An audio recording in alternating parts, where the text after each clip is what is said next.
बिस्मिल्लाहिर्रहमानिर्रहीम। अस्सलाम वालेकुम व्यूवर्स, आज हम बात करेंगे कार्नम मैपिंग ऑफ एसओपी एक्सप्रेशन। पहले हम अपनी एसओपी एक्सप्रेशन की मैपिंग करना देखेंगे, दैन ग्रुपिंग करना देखेंगे, दैन हम अपने एक्सप्रेशन को मिनिमाइज़ करना देखेंगे अपने इस लेक्चर में। ठीक है, तो वीडियो को एंड तक देखें ताकि आपको अच्छे से समझ आए। और अगर आपने अभी तक हमारे चैनल को सब्सक्राइब नहीं किया तो प्लीज़ इसे सब्सक्राइब कर दें, लाइक कर दें, शेयर कर दें अपने फ्रेंड्स के साथ। ओके, तो अब हम देख लेते हैं कार्नम मैपिंग ऑफ एसओपी एक्सप्रेशन को। ठीक है, तो हमारे पास यहाँ पे 2 स्टेप्स गिवन हैं। ठीक है, इनके अकॉर्डिंग ही हम अपने मैपिंग को करते हैं। तो फर्स्ट स्टेप हमारे पास है determine the binding value of each product term in the standard SOP expression. ठीक है, जो भी हमारे पास एसओपी एक्सप्रेशन गिवन हो, ठीक है, उसके अकॉर्डिंग हमने क्या कर लेनी होती है, पहले डिटरमाइन कर लेनी होती है बाइंडिंग वैल्यू। जैसा कि आपको इस एक्सप्रेशन में यहाँ पे दिख रहा है, हमारे पास एक एसओपी एक्सप्रेशन गिवन था। और आपको बताते चलूँ, एसओपी स्टैंड फॉर होता है हमारे पास सम ऑफ प्रोडक्ट। ठीक है, आप देख रहे हो हमारे पास पहले प्रोडक्ट हुई हैं टर्म्स आपस में, और बाद में इनकी हमने क्या की है, समेशन की है। ठीक है, तो हम इसको कह देंगे अपने एक्सप्रेशन को सम ऑफ प्रोडक्ट की फॉर्म में है। ठीक है, पहले आप इसकी क्या कर लोगे, बाइंडिंग वैल्यू फाइंड आउट कर लोगे इनके अकॉर्डिंग। जिनके ऊपर बार है उनकी जगह पे हमने 0 0 लिख दिया, जिनके ऊपर बार नहीं है उन वेरिएबल की जगह है हमने क्या किया, 1 लिख दिया। ठीक है, फिर हम क्या करेंगे, उनके अकॉर्डिंग अपने सेल्स को देख लेंगे कि हमारी बाइंडिंग वैल्यू किस सेल में लाई कर रही है। तो हम उस सेल में क्या लिख देंगे, सिंपली 1 लिख देंगे। ओके, सेकेंड स्टेप हमारा यही बात करता है, as each product term is evaluated. जब हमारे बाइंडिंग वैल्यू का फाइंड आउट हो गई, इवेल्युएट हो गई, तो place a 1 on the Karnaugh map in the cell having the same value as the product term. ठीक है, जो भी हमारे प्रोडक्ट टर्म के अकॉर्डिंग बाइंडिंग वैल्यू आएगी, ठीक है, हम उसके अकॉर्डिंग देख लेंगे हमारा सेल्स क्या बन रहा होगा, तो हम वहाँ पे क्या लिख देंगे, सिंपली 1 लिख देंगे। ओके, तो अब हमारे पास एक्सप्रेशन की बाइंडिंग वैल्यू हमारे पास आ गई थी, इनके अकॉर्डिंग हमने अपने सेल देख लिए। अब 0 0 0 कहाँ पे लाई कर रहा था, ए भी 0 0 था, सी भी हमारे पास 0 था, तो हमारे पास फर्स्ट सेल बन रहा था। ठीक है, तो हमने फर्स्ट सेल में क्या लिख दिया, 1 लिख दिया। और ए बार बी बार यानी कि 0 0 था। ठीक है, और सी के ऊपर बार नहीं था, यानी कि सी की वैल्यू क्या थी, 1 थी। तो हमारे पास फर्स्ट रो का सेकेंड सेल बना। ठीक है, यहाँ पे हमने 1 लिख दिया। और यहाँ पे हमारे पास 1 1 था, ए बी 1 1 यानी कि ये चीज़, और सी के ऊपर बार था, तो सी के लिए सी बार का मतलब होता है 0, तो हमारे पास ये बन रहा था सेल। ओके, यहाँ पे हमने क्या लिख दिया, सिंपली 1 लिख दिया। और ए बी बार यानी कि 1 0 था, ठीक है, वो यहाँ पे है हमारे पास। और सी के ऊपर बार था, वो हमारे पास इस कॉलम में लाई कर रहा था, इस कॉलम के फर्स्ट सेल में लाई कर रहा था यहाँ पे। तो हमारे पास बन गया ये 1 0 0, और ये इस सेल में लाई करके यहाँ पे हमने क्या लिख दिया, 1 लिख दिया। ओके, तो आपने फर्स्ट पे क्या करना होता है, अपने गिवन एक्सप्रेशन को देख लेना होता है कि हमारे पास किस फॉर्म में। अगर उसके ऊपर बार लाई कर रही है तो आप उसकी जगह पे 0 लिख दोगे। अगर बार नहीं लाई कर रही तो आप उसकी जगह पे 1 लिख दोगे। फिर आपने अपने सेल्स को देख लेना होता है कि किस में लाई कर रही है वो बाइंड वैल्यू, उसमें आप क्या कर दोगे, सिंपली 1 लिख दोगे। ओके, तो सिंपली हमने यहाँ पे भी एक और एग्जांपल ली है, इसको भी ऐसे ही किया हुआ है। जिनके ऊपर बार थी उनकी जगह पे 0 0 लिख दिया, जिनके ऊपर बार नहीं थी वहाँ पे 1 लिख दिया है। ओके, फिर उनकी मैपिंग कर ली है हमने। ठीक है, अगर आप फर्स्ट वाली टर्म को देखो तो हमारी लाई कर रही है यहाँ पे इस सेल में, और ये वाली जो सेकंड वैल्यू है वो लाई कर रही है इस सेल में। ठीक है, और हमारी थर्ड जो वैल्यू है वो लाई कर रही है ए बी सी बार, वो लाई कर रही है हमारी यहाँ से इस सेल में। ओके, और जो हमारी लास्ट टर्म है वो लाई कर रही है हमारे इस सेल में। ओके, तो ये जस्ट हमारे पास मैपिंग है हमारे एसओपी एक्सप्रेशन की। फर्दर हम बात करेंगे। अब हमारे पास एक एसओपी एक्सप्रेशन इधर गिवन है, ठीक है, उसकी हमने कार्नम मैपिंग करना देखनी है। ठीक है, तो अभी हमने बात की कि हम अपने कार्नम मैपिंग की पहले बाइंडिंग वैल्यू को डिटरमाइन कर लेते हैं। ठीक है, हमारे पास एक एक्सप्रेशन गिवन था, यहाँ पे ये एक्सप्रेशन गिवन था, इसके अकॉर्डिंग हमने बाइंडिंग वैल्यू फाइंड आउट कर ली। वो कैसे हम लिखते हैं, जिनके ऊपर बार हो वेरिएबल्स के ऊपर उनकी जगह पे हम 0 लिख देते हैं, जिनके ऊपर बार नहीं हो वहाँ पे 1 लिख देते हैं। ठीक है, तो जिनके ऊपर यहाँ पे बार था वहाँ पे हमने 0 लिख दिया, जिनके ऊपर बार नहीं था वहाँ पे हमने 1 1 लिख दिया। ठीक है, सेम काम हमने यहाँ पे किया, यहाँ पे किया, यहाँ पे और यहाँ पे। ओके, तो ये हमने अपनी लिखी बाइनरी वैल्यू अपने गिवन एक्सप्रेशन की। अब हमने क्या करना है, इनके अकॉर्डिंग अपने सेल्स को डिफाइन कर लेना है। जो भी इनके अकॉर्डिंग हमारा सेल बन रहा हो वहाँ पे हम क्या लिख देंगे, 1 लिख देंगे अपने सेल के अंदर। ओके, तो ये हमारी मैपिंग हो जाएगी। तो हम देख लेते हैं हमारे पास फर्स्ट वाली जो फर्स्ट वाली यहाँ पे हमारे पास टर्म थी a bar b bar c d, इसके लिए हमारे पास बाइनरी वैल्यू क्या आई थी 0 0 1 1। ठीक है, a बार b बार हमारे पास क्या है 0 0 है, यानी कि ये वाली आएगी रो, और c d हमारे पास क्या है 1 1 है, तो ये हमारे पास 1 1 c d यहाँ पे लाई कर रहा था, यानी कि हमारे पास फर्स्ट रो का थर्ड सेल बना हमारे इस टर्म के लिए। ठीक है, और हम अपनी सेकेंड टर्म अगर देखें तो हमारे पास था a bar b c bar d, यानी कि 0 1 0 0। ठीक है, ए बी हमारे पास 0 1 था, ये चीज़ आ गई, और सी डी हमारे पास क्या था 0 0 था, तो हमारे पास ये आ गया सी डी। हमारे पास इस टर्म के लिए हमारे पास ये सेल बना, तो यहाँ पे हमने क्या लिख दिया 1 लिख दिया। ओके, और अगर हम देखें हमारे पास अपनी थर्ड टर्म ए बी हमारे पास क्या है 1 1 है, और सी डी क्या है 0 1 है। ओके, तो हमारे पास ए बी हमारे पास क्या है यहाँ पे 1 1 है, और सी डी क्या है 0 1 चाहिए, तो 0 1 हमारे पास इस सेल में लाई कर रहा है, यानी कि हमारे पास ये बनेगा एक्सप्रेशन। यहाँ पे हमने अपना सेल में लिख दिया 1 यहाँ पे। ठीक है, तो अगर 4 वाली हम टर्म देखें ए बी सी डी है, तो इसके लिए हमारे पास 1 1 1 1 है, ए बी हमारे पास 1 1 कहाँ पे है यहाँ पे है, और सी डी 1 1 कहाँ पे है यहाँ पे है, तो हमारे पास थर्ड रो का थर्ड सेल बनेगा, ये चीज़ आएगी, यहाँ पे 1 लिख लेंगे हम। ठीक है, तो आपने कुछ भी नहीं करना, जस्ट अपने सेल्स को डिफाइन कर लेना है अपनी बाइनरी वैल्यू के अकॉर्डिंग। ठीक है, आपको मज़ीद करवाती चलूँ, ये भी हमारे पास क्या है 1 1 है, वो इस रो में लाई कर रहा था, यानी कि थर्ड रो का हमारे पास बनेगा फर्स्ट कॉलम। ठीक है, तो फर्स्ट कॉलम बना हमारी थर्ड रो का फर्स्ट कॉलम, ये आ गया हमारे पास इस टर्म के लिए, और यहाँ पे हमारे पास ए बी क्या है 0 0 है, और 0 सी डी क्या है 0 1 है। ठीक है, 0 0 हमारे पास फर्स्ट रो में चला गया, और सी डी 0 1 कहाँ पे है, वो हमारे पास सेकंड कॉलम में है, तो हमारे पास ये आ गया ए बार बी बार सी बार डी। ओके, इसमें हमने 1 लिख दिया अपने सेल में। सिंपली आप इस टर्म के लिए भी लिखोगे ए बी बार सी डी बार। अब ए बी बार हमारे पास क्या है 1 0 है, ये हमारे पास लास्ट रो में चला गया। ठीक है, 1 0, और सी डी बार 1 0 कहाँ पे है, वो हमारे पास लास्ट कॉलम में है, यानी कि लास्ट रो का लास्ट कॉलम का सेल जो है वो हमारे पास क्या है A B bar C D bar. Okay, यहाँ पे हमने क्या लिख दिया 1। ठीक है, तो आपने पहले करना क्या होता है, अपने गिवन एक्सप्रेशन की बाइनरी वैल्यू लिख लेनी होती है, फिर उन बाइनरी वैल्यू को सेल्स के अंदर देख लेना होता है कि किस सेल में लाई कर रही है, तो आप उस सेल में क्या कर दोगे, सिंपली 1 लिख दोगे अपने एसओपी एक्सप्रेशन में। ठीक है, तो वो क्या हो जाएगी, आपकी कार्नम मैपिंग हो जाएगी। ठीक है, so Karnaugh map simplification of SOP expression. अभी हम अपने कार्नम मैपिंग की बात कर रहे थे। ठीक है, अब हमने क्या करना है, इसकी ग्रुपिंग कर लेनी है अपने कार्नम मैपिंग की, देन हम अपने एसओपी एक्सप्रेशन को मिनिमाइज करना देखेंगे। ठीक है, तो मिनिमाइजेशन हमारे पास होती क्या है, इसकी डेफिनेशन देख लेते हैं इधर। The process that results in an expression containing the fewest possible term with the fewest possible variable is called minimization। कैसा प्रोसेस, ठीक है, जो कि हमें एक्सप्रेशन दे fewest possible terms का with the fewest possible variable is called the minimization process।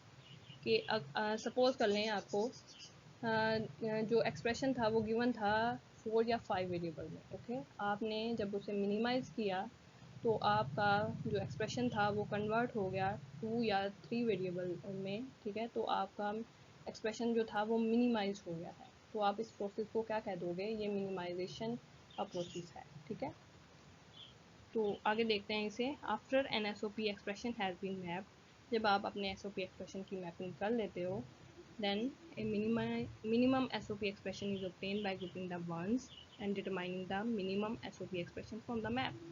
तो जब आप अपने SOP एक्सप्रेशन की मैपिंग कर लेते हो, देन आप उसकी ग्रुपिंग कर लेते हो। ठीक है, जो आपके पास मैपिंग के अंदर वंस होते हैं आप उनकी ग्रुपिंग कर लेते हो, देन उसके अकॉर्डिंग आप अपने एक्सप्रेशन को डिफाइन कर लेते हो। ठीक है, तो ये आपके पास मिनिमाइज हो जाता है आपका गिवन एक्सप्रेशन। ठीक है, अब हम बात करेंगे कि ग्रुपिंग होती क्या है, इसके रूल्स पहले देखते हैं कि ग्रुपिंग के रूल हमारे पास क्या है। हम अपने जो कार्नम मैप के अंदर वंस लिखे थे हमने, ठीक है, उनकी हम ग्रुपिंग कैसे करेंगे उसके लिए हमारे पास कुछ रूल यहाँ पे गिवन है, उनको देख लेते हैं बारी बारी।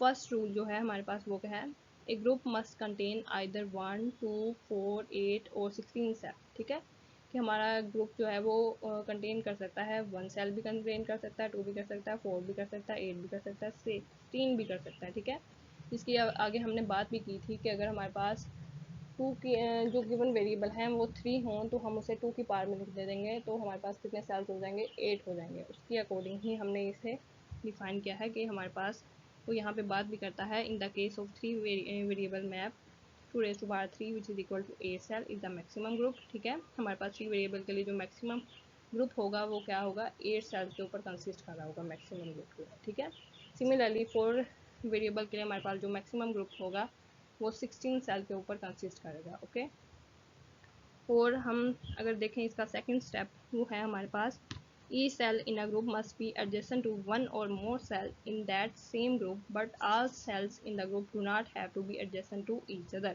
कहता है कि हमें ग्रुपिंग के लिए जो सेल्स रिक्वायर होते हैं वो आपस में एडजेसेंट होने चाहिए। ठीक है, लेकिन अगर वो एडजेसेंट नहीं है तो वो आपस में ग्रुप नहीं बनाएंगे। सपोज़ आपको मैं यहाँ पे अगर बना के दिखाऊँ, हमारे पास अगर ये हमारे पास एक था, सपोज़ हमारे पास एक ये ग्रुप बन रहा था, तो आप एक ये ग्रुप बन जाएगा आपका, एक ये ग्रुप बन जाएगा। ठीक है, और एक ये ग्रुप बन जाएगा। लेकिन यहाँ पे अगर आप देखो, आप इन दोनों का ग्रुप नहीं बना सकोगे क्योंकि ये हमारे पास क्या है, एडजेसेंट नहीं है। एडजेसेंट जस्ट हमारे पास ये थे, इनका हमने आपस में एक ग्रुप बना लिया एक, लेकिन ये आपस में क्या थे, एडजेसेंट नहीं थे। ये तो डायगोनल्स बन रही थी ना आपस में, इनका आप कैसे ग्रुप बनाओगे, तो इनका आपके पास ग्रुप नहीं बन रहा था, इसको आप छोड़ दोगे। ओके, तो ये जस्ट हमने अभी देखा है कि हम इसकी ग्रुपिंग को कैसे करेंगे। आप इसको मज़ीद जान लोगे, ये थोड़ा सा मुझसे थोड़ा सा गंदा काम हो गया, लेकिन आप इसे एडजस्ट करें। ये जस्ट आपके अंडरस्टैंडिंग के लिए था कि हम इसकी ग्रुपिंग कैसे कर सकते हैं विद द एडजेसेंट और टू 1 और मोर सेल्स। ओके, और 3 स्टेप अगर आप देखो तो हमारे पास है, always include the largest possible number of ones in a group in accordance with rule 1। कहता है रूल 1 के अकॉर्डिंग जो भी हमारे पास लार्जेस्ट ग्रुप बन रहा हो हमारे वंस का, जो कि मैपिंग के थ्रू हमारे पास वंस आए थे, ठीक है, उनका जो लार्जेस्ट ग्रुप होगा उसको हम ज़रूर इंक्लूड करवाएंगे अपने ग्रुप के अंदर। ठीक है, उसको आप फर्स्ट पे क्या करोगे, जल्दी करोगे, ग्रुपिंग कर लोगे। ओके, और 4 वाला अगर हम स्टेप देखें, हमारे पास है each one on the map must be included in at least 1 group, कि हर वन जो होगा मैप के अंदर वो कम से कम अपना एक अलहदा से ग्रुप बनाएगा। Okay, must be included in at least 1 group. अगर वो सेपरेट ही पड़ा होगा कहीं पे वन, उसके एडजेसेंट कोई भी वन नहीं है, तो आप उसका एक सेपरेट ग्रुप बना दोगे। ठीक है, यानी कि उसे ऐसे ही नहीं रहने दोगे कि भाई इसके एडजेसेंट तो कोई है ही नहीं मेंबर, ठीक है, कोई वन है ही नहीं तो मैं बनाऊँ ना इसका ग्रुप, लेकिन उसका एक सेपरेट से आप ग्रुप बना दोगे। ठीक है, सपोज़ आपके पास यहाँ पे था एक वन, यहाँ पे सिंपली पड़ा हुआ था। ठीक है, तो आप इन दोनों का तो नहीं बना सकते ना। ठीक है, लेकिन ये वन अपना एक अलहदा से ग्रुप बना लेगा। ठीक है, तो आप इसका एक अलहदा से ग्रुप बना दोगे, इनको छोड़ोगे नहीं ऐसे। ठीक है, आगे बात करता है ये, the ones already in a group can be included in another group as long as the overlapping group include non common ones. कहता है कि एक वन जो पहले ही किसी ग्रुप में इंक्लूड हो चुका है वो ओवरलैपिंग के थ्रू दूसरे ग्रुप में भी इंक्लूड हो सकता है। ओके, कि एक ग्रुप जो पहले ही किसी ग्रुप में इंक्लूड हो चुका है वो दोबारा ओवरलैपिंग के थ्रू अपना ग्रुप बनाएगा किसी और वन के साथ। ओके, जो कि इंक्लूड नहीं हुआ किसी ग्रुप के अंदर। तो अब आप देखोगे इसकी एग्जांपल, अब हमारे पास कार्नम मैपिंग गिवन है, हमने जस्ट इसकी क्या करनी है, ग्रुपिंग करनी है। ठीक है, तो हम अपनी ए फिगर देख लेते हैं। हमारे पास एक ग्रुप ये बनेगा क्योंकि इस वन के एडजेसेंट कोई भी हमारे पास वन नहीं था, तो ये अपना एक अलग से ग्रुप बना लेगा, और ये वन अपना ग्रुप बना लेंगे, और ये वन अपना एक सेपरेट ग्रुप बना लेंगे। ओके, सिमिलरली ये साइड बाय साइड ग्रुप बना लेंगे ऊपर नीचे, क्योंकि सी की वैल्यू यहाँ पे हमारे पास सेम थी, और सी की वैल्यू अगर सेम हो या ए बी की वैल्यू में से कोई भी सेम आ रही हो, तो वो साइड बाय साइड जो हमारे पास वैल्यू होती हैं, बाइनरी वैल्यू होती हैं, वो आपस में क्या कर लेती हैं, ग्रुपिंग कर लेती हैं आपस में। ठीक है, तो ये हमारे पास एक ही ग्रुप कंसीडर होगा ऊपर नीचे, ओके। और ये हमारे पास क्या है, एक ग्रुप बन जाएगा, ठीक है। और आप इसे ओवल शेप में बनाते हो, अगर आपके पास स्ट्रेट लाइन में कोई ग्रुप बन रहा है तो आप इसे ओवल शेप में लिखोगे, ठीक है। और ये हमारे पास एक ग्रुप बन रहा था, और अगर आप इसमें देखें तो आपके पास ये एक ग्रुप बन रहा है और एक ये ग्रुप बन रहा है, ओके। और लास्ट वाला एक ही ग्रुप बन रहा है, और ये भी हमारे पास साइड बाय साइड आ रही हैं, तो ये अपना एक ग्रुप बना लेंगी, ठीक है। क्योंकि इसमें ए और बी जो हैं वो सेम है, लेकिन सी और डी की वैल्यू जो है वो कंट्राडिक्ट कर रही है। लेकिन हमारे पास अगर कोई भी वैल्यू जो है वो सेम आ रही हो तो साइड बाय साइड, तो हम वो एक ही ग्रुप कंसीडर करते हैं, ठीक है। तो ये साइड बाय साइड वाली वैल्यू हमने ये एक ही ग्रुप में कंसीडर करेंगे, इसको कभी भी हम दो ग्रुप नहीं लिखेंगे, इसकी एक ही ग्रुप कंसीडर करेंगे, ओके। और एक हमारे पास ग्रुप बना था ये, और एक लास्ट ग्रुप बना था ये, ओके। तो ये हमारे पास जस्ट कार्नर मैपिंग की हमने ग्रुपिंग करना देखी है। व्यूअर्स, जो अभी हमने पीछे ग्रुप बनाए थे अपने मैपिंग के, ठीक है, तो उसके अकॉर्डिंग अब हमने एसओपी एक्सप्रेशन लिखना है मिनिमाइज करके। तो वो कैसे लिखेंगे, हमारे पास ये सेम वही ग्रुपिंग है जो अभी हम पीछे करके आए हैं, और इसने आपको ओवल शेप भी अच्छे से डिफाइन करके इधर बनाई हुई है, ठीक है। जो मैं आपको कह रही थी ओवल शेप ऐसे बनानी है, ठीक है, ये अभी भी मुझसे सही नहीं बनी, तो आप इसको ऐसे बनाओगे, ठीक है।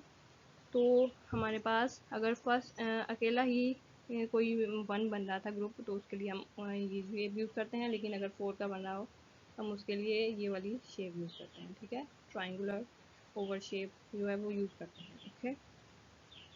तो अगर आप देखो हमारे पास ये वाली ए वाली फिगर, इसका हमने एक्सप्रेशन कैसे लिखा है, तो इसको हम देख लेते हैं कि हमारे पास अगर हम ये वाला ग्रुप देखें वन वाला, ठीक है, जो अकेला ही मेंबर पड़ा हुआ है, इसके लिए अगर हम अपनी एक्सप्रेशन को लिखना चाहें तो हम क्या करेंगे, इसको लिखेंगे ए बी। हमारे पास इस ग्रुप के लिए क्या थे, 0 0 थे, तो ए बी के ऊपर बार आ गया। सी बी क्या था, 0 था इस सेल के अंदर, तो हमने सी के ऊपर भी क्या लगा दिया, बार लगा दिया, ठीक है।